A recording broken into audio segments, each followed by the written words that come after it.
रखने दीजिए।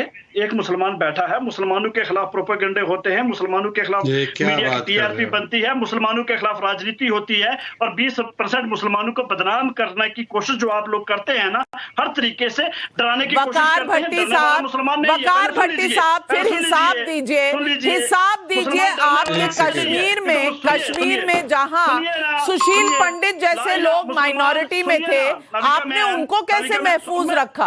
आप ये समझा दीजिए ना।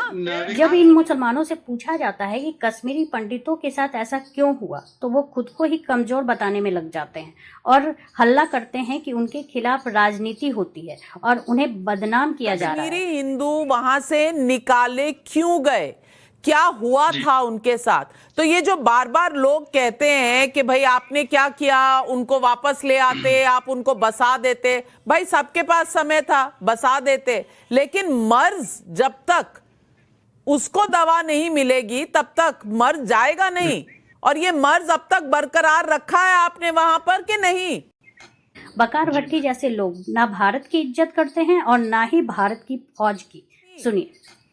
जी मैडम, जैसे अभी जीडी बख्शी जी की बात आपने की है, तो ये वही जीडी बख्शी साहब हैं। अगर इनकी जबान में इतना जहर है तो जब ये आर्मी में सर्विस करते थे जम्मू कश्मीर में, तब ये मुसलमान वकार भट्टी साहब इस शो पर, इस चैनल पर हमारी आर्मी के खिलाफ किसी को इस तरह से जहर उगलने की इजाजत नहीं है, नहीं है।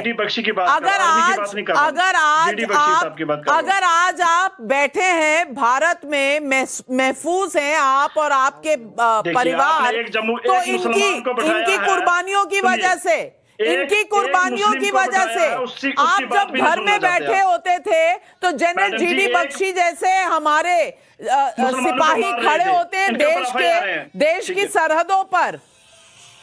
आप कम से कम इनसे जब बात करें या इनको जब मुखातिब करें तो कम से कम थोड़ी तमीज जरूर रख लिया करें। सुनिए। जब इन बातों के लिए वकार भट्टी से माफी मांगने को कहा गया तो वो अपनी औकात पे आ गया। सुनिए। जीडी बख्शी साहब ये बताएंगे नहीं आपको, पर उनके परिवार के सदस्य भारत और पाकिस्तान की युद्ध में शहीद हुए इस देश के लिए।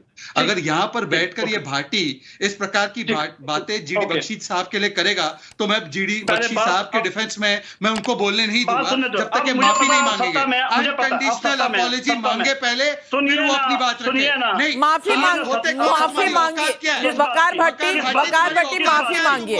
माफी मांगिए। तुम्हारी औकात क्या है? किस बात की? तुम्हारी औकात क्या है? 2 साल पहले कांग्रेस के तलवे चाटने वाला मुझे चलेगा। कम से कम मैंने अपनी देश की पार्टी नहीं बदली, कम से कम मैंने देश नहीं बदल दिया, कम से कम मैं पाकिस्तान के खेमे में जाकर नहीं बैठा। तुम जीडी बख्शी पर सवाल उठाओगे?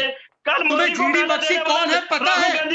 करने वाला तुम जैसे अलगाववादी और आतंकवादी सोच रखने वाले जीडी बख्शी पर सवाल उठाएंगे। आज भी एक भाई राहुल गांधी का पिछवाड़ा पकड़ के बैठा हुआ है, एक मोदी का पकड़ के बैठा हुआ है। तुम पकड़ लो पाकिस्तान के पिछवाड़े।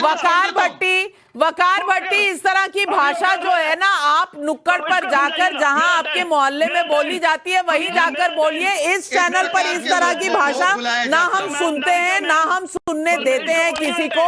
तो इनका तो फेडर डाउन करिए वकार भट्टी साहब का, क्योंकि इनका अपने लफ्जों पर कोई कंट्रोल नहीं है। सुशील पंडित हिम्मत कैसे होती है इनकी ये सब कहने की?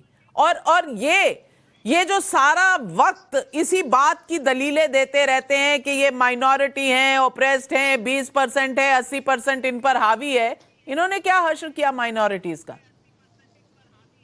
नाविका जी, इनको अपनी बदनामी की फिक्र है।